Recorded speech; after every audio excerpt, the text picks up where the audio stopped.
Assalamualaikum warahmatullahi wabarakatuh semuanya. Perkenalkan nama saya Gestia Taraning dari CD. Di sini saya akan menjelaskan kepada teman-teman semuanya mengenai jurnal yang saya ambil dengan judul Analisa Penggunaan VPN pada High Throughput Satelit di Indonesia.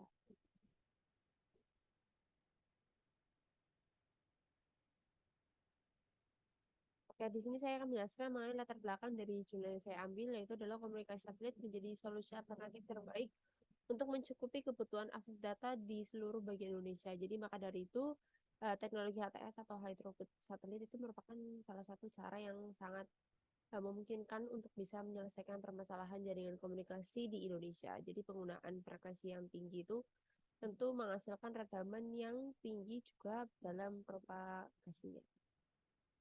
Kemudian di sini ada rumusan masalah, ada dua, yaitu pertama bagaimana pengaruh penggunaan frekuensi VPN di Indonesia. Kedua itu adalah bagaimana hasil kapasitas throughput satelit yang dihasilkan oleh skenario 4C2F2P atau Proportional to Frequency to Polarization. Kemudian ada kajian teori. Yang pertama kami bahas mengenai high throughput satelit. High throughput satelit adalah jenis satelit yang membagi area cangkupan menjadi beberapa spot beam atau multiple spot beam serta penggunaan frekuensi yang lebih efisien. Jadi atau frekuensi Rius. Jadi sehingga menjadikan kapasitas bandwidth jauh lebih besar dan kecepatan data transfer itu yang lebih tinggi dibandingkan dengan satelit konvensional atau satelit biasa. Jadi kemudian di sini ada VBand. VBand adalah salah satu dari rentang frekuensi dalam spektrum gelombang mikro yang digunakan dalam komunikasi dengan kabel dan telekomunikasi. Jadi spektrum gelombang mikro itu dibagi menjadi beberapa rentang frekuensi berdasarkan karakteristik dan aplikasi tertentu. Dan VBand adalah salah satu dari rentang tersebut. Nah, karena karakteristik yang unik, jadi VBand itu menjadi semakin penting dalam berbagai aplikasi komunikasi nirkabel yang membutuhkan kapasitas dan kecepatan transmisi data yang tinggi. Oke, di sini kemudian kita ada analisis dan pembahasan. Untuk pertama di sini ada alokasi frekuensi, yaitu adalah spektrum frekuensi menjadi salah satu hal penting yang harus dipertimbangkan dalam pengaplikasian HTS. Jadi berdasarkan rekomendasi dari IPUR, frekuensi uplink itu digunakan untuk VBand adalah 47,2 hingga 50,2 GHz, dan sedangkan frekuensi downlinknya yang digunakan adalah 39,5 sampai 42,5 GHz. Nah, di sini ada gambar dari peneliti jurnal yang saya ambil, ada uplink dan downlink dari frekuensi plan-nya.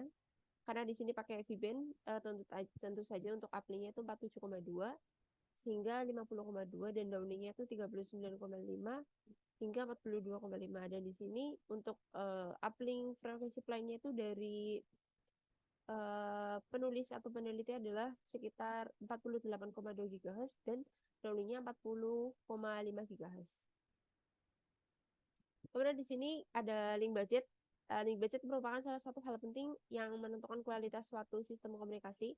Analisis link budget itu digunakan untuk menentukan seberapa ideal nilai pengiriman informasi digunakan pada suatu sistem komunikasi. Dan perhitungan link budget ini pengukur seberapa kuat sinyal carrier ataupun sinyal noise dari propagasi sinyal. Yang pertama, untuk link yang kita gunakan adalah forward uplink. Di sini ada parameter yang digunakan. Ada parameter dari cuaca cerah dan hujan. Parameter yang digunakan itu adalah untuk yang sudah diketahui adalah frekuensi IRP, V space loss atau FSL. Kemudian ada CRX satelit, temperatur, figure of merit, konstanta Boltzmann, bandwidth ada CNO, kemudian ada C per N atau ya, kemudian ada AP per nano. Kemudian untuk forward downlink sama saja, ada parameternya apa saja, dan dua kemungkinan cerah hujan dan cerah juga sama.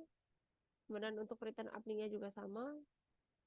Kemudian 4 ada return downlink juga sama, tapi dari keempat tersebut itu ada beberapa nilai yang sama dan juga yang nilainya berbeda. Kemudian di sini ada analisis kapasitas. Jadi yang pertama akan mencari nilai S per N, yaitu merupakan pengukuran yang membandingkan level sinyal yang diinginkan dengan level noise. dengan ERP merupakan efektif isotropic radiant power atau ya radiant power. Kemudian ada CR per T adalah figure of merit dan FSL adalah redaman udara bebas. Nah, di sini ada perhitungan dari analisis kapasitas untuk mencari nilai SN. FU adalah forward uplink, FD-nya adalah forward downlink, RU adalah return uplink, kemudian RD adalah return downlink. Oke, ini yang cari itu adalah kita perlu mencari nilai SN, kemudian kapasitasnya itu berapa, dan nilai dari total kapasitas dan setelah frekuensi Rius itu akan mendapatkan nilai dari aplikasi yang digunakan oleh peneliti. Di sini untuk nilai FU kita ambil contoh saja, di sini ada FD saja, ada forward downlink.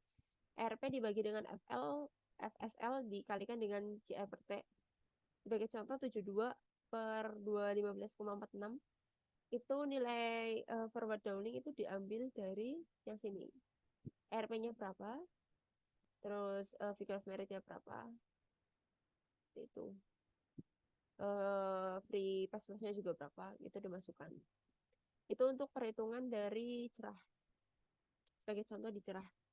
Ini di hujan juga sama, kita perlu mencari juga untuk pembuktian aja sebenarnya. Kemudian di sini ada kapasitas. Kapasitas adalah perhitungan untuk suatu satelit dapat dihitung berdasarkan teori. Jadi berdasarkan teori itu perhitungan kapasitas dapat dihitung dengan Shannon Capacity Theorem atau kanal komunikasi digunakan untuk perhitungan ini diasumsikan berada dalam kanal AWGN atau Adaptive White Gaussian Noise. Kemudian ada nilai C nilai C itu adalah nilai kapasitas atau BPS.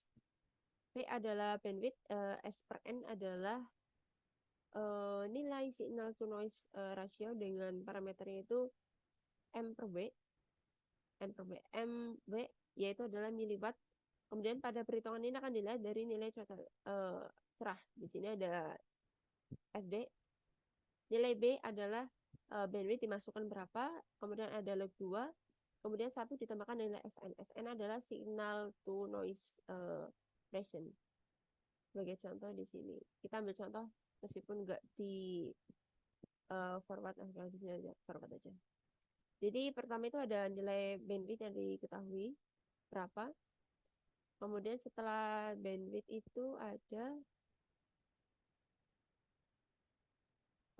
ada bandwidth, ada nilai SN. Nah, SN yang kita itu yang udah dicari di sini. F-nya berapa? Ini kita masukkan di sini.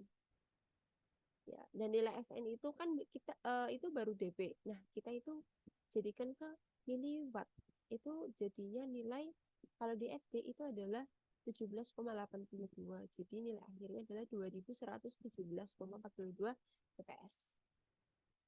Untuk kesimpulan di sini ada 3, yaitu pertama mendapatkan hasil perhitungan pada tabel 5 dengan nilai cuaca cerah pada total kapasitas dan setelah frekuensi Rius dengan cara otomatis pada aplikasi peneliti yang sudah saya jelaskan tadi.